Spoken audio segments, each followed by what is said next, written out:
It's October, the month of all things spooky, and for the Halloween season, we're going to explore those awkward adolescent years with two amazing horror-themed coming-of-age films that use two classic horror creatures, vampires and werewolves, to explore that complex and messy period of growth. Both use their monsters in distinct and unforgettable styles to tell the deeply human experiences of discovering who you are, feeling different, and dealing with the raw emotions that come with it. Welcome to Watch Assignment, the show where we help you in the never-ending search for what to watch and offer up 2 movie suggestions that are instantly available to watch this month on Tubi and Plex. I am your curator, Mr. Streamface, and here's what we got for October 2024.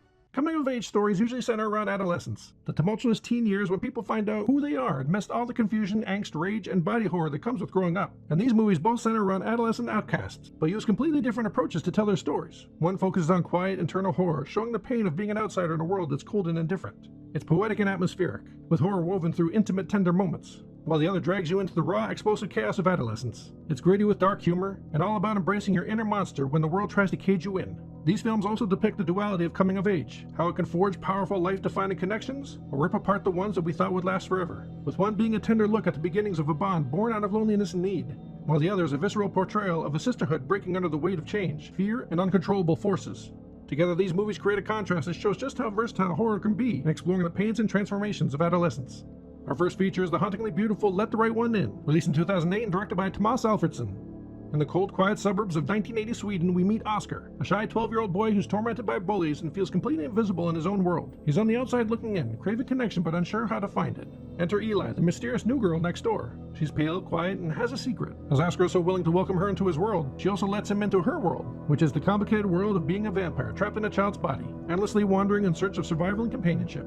The two form a bond that's tender, intense, and full of unspoken understanding, as each finds in the other the companionship they've desperately been missing. This is more than just a vampire story. With its themes of isolation, loneliness, and the pain of growing up, it's about two outcasts finding solace in each other's company. Our young protagonist, Oscar, is bullied and shunned by classmates, just trying to figure out who he is, while Eli is the ultimate outsider, ageless, neither fully child nor fully adult, living on the margins of society. Oscar and Eli's connection is born out of shared isolation. They're both alone in their own ways, navigating a world that doesn't quite have a place for them. For Oscar, Eli represents an escape from his everyday fears. She's powerful, fearless, and lives by her own rules. For Eli, Oscar is the rare person who sees her beyond the monster she's forced to be. Their friendship is fragile yet fiercely protective, offering each of them a glimpse of acceptance they've never known. This connection grows as they navigate their own dark, hidden worlds, reflecting the way young people often cling to those who finally make them feel seen and understood. Oscar gains confidence and a sense of agency, while Eli faces the harsh realities of her eternal existence. Their relationship challenges the notion of innocence, showing that growing up is not just about facing the world, but finding somebody who makes facing it a little less lonely.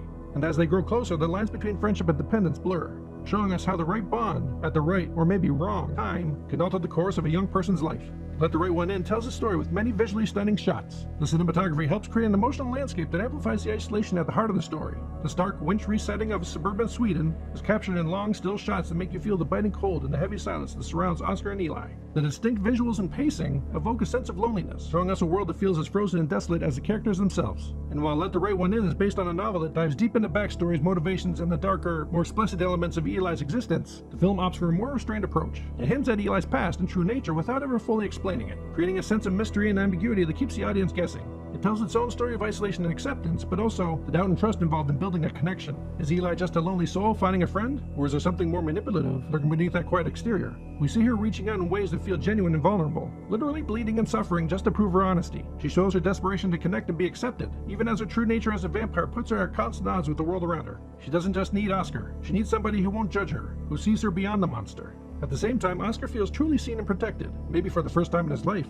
Eli seems to be the friend that Oscar has been longing for, offering the kind of unwavering support that he's never found elsewhere. But we're left to wonder if Eli's kindness and protection come from a place of genuine affection, or if she's manipulating Oscar for her own survival. With the older caretaker, we see she's had this kind of arrangement before, one that starts with friendship and ends in dependence. Is Oscar just the next in line? Is Eli truly attached to Oscar? Or does she see in him a new protector to help her endure the endless nights ahead? The brilliance of the film is that it never fully answers these questions, keeping the audience in a state of constant tension. The ambiguity of the relationship plays with our expectations and fears, showing us that even the most sincere connections can be shadowed by doubt. It's a delicate dance between trust and uncertainty, affection and manipulation, and that's what makes Let the Right One In so unforgettable. It forces us to confront the uncomfortable truth that sometimes even the bonds that seem the most real can have a darker side. But don't take my word for it, let's see how Let the Right One In is rated and reviewed. It has a 4.1 on Letterboxd, with users saying, "Sorry Twilight, this is the superior vampire romance. This doesn't have the feel of a horror movie. It is simply a great movie. Middle school would have been so much better if my best friend had been a cute vampire." IMDb has it at 7.8, with users saying, A great story about early adolescence, revenge, and yes, vampires. Brilliantly original work of art, both horrifying and tender. And it's at 98% on Rotten Tomatoes, with Roger Ebert saying, "Remove the vampire elements, and this is the story of two lonely and desperate kids, capable of performing dark deeds without apparent emotion." Now let's jump into our next feature, the smart dark comedy Ginger Snaps, released in 2000 and directed by John Fawcett. We're introduced to Ginger and Bridget, two death-obsessed outcast sisters who have always been inseparable. They're the type of kids who stick together no matter what, staging morbid photography projects and making strange pacts. That all changes one fateful night when Ginger is attacked by a creature under the full moon. That creature happens to be a werewolf. Soon after, Ginger begins to undergo some drastic changes. And I'm not just talking about puberty. Her body starts to transform, and along with it, her personality. She becomes more aggressive, more confident, and way more dangerous. And she becomes more of a monster. As she becomes more of a monster, she starts to break away from Bridget, leaving behind the sisterly bond that once felt unbreakable. And Bridget is left scrambling to save both the relationship and hopefully her sister too. Ginger Snaps explores the darker side of coming of age, the breaking of a once unbreakable bond. Ginger and Bridget are inseparable sisters, partners in crime and outcast together. But that changes when Ginger's werewolf transformation begins. But it's about more than her transformation. It's about how growing up can drive a wedge between even the closest of relationships. Her changes, both supernatural and hormonal, send her spiraling, and Bridget is left desperately trying to hold on to the sister she once knew. The more Ginger changes, the more their bond fractures, capturing the heartbreaking reality that sometimes growing up means growing apart. This isn't just a werewolf story. It's a raw, emotional portrayal of the painful shift in sibling dynamics as adolescence hits hard. Ginger Snaps also uses Ginger's transformation as a metaphor for adolescence. The film dives deep into the body horror of growing up, showing the changes that come with puberty in a way that's raw, visceral, and at times darkly comedic. Werewolves have always represented uncontrollable change, and it makes for the perfect comparison to puberty.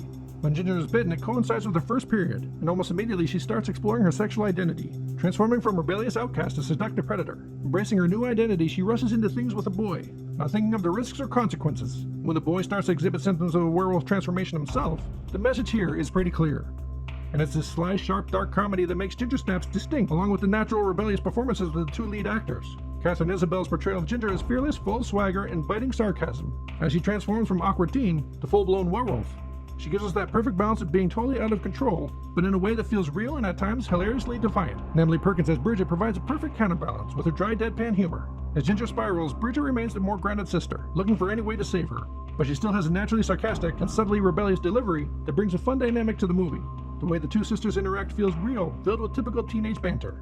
And the humor doesn't undercut the horror. It actually makes the whole experience more relatable. It captures the mix of fear and defiance teens feel as they're thrust into the adult world. Even as Ginger's life spirals into monstrous chaos, the film keeps things light with its razor-sharp wit and rebellious spirit. It's a werewolf flick that's a perfect mix of horror and humor, that's equal parts bloody, emotional, cautionary, and wickedly funny. But don't take my word for it, let's see how Ginger Snaps is rated and reviewed. It has a 3.6 on Letterboxd, with users saying, "Watching this movie when you're actually on your period is a f***ing trip, I'll tell you that." And here I was thinking werewolf movies are always cringe. Turns out, this is actually a great one. Body horror, werewolves, a sisterly bond, and a coming-of-age story. It's all here. IMDb has it at 6.8, with users saying, "A teenage werewolf in Canada.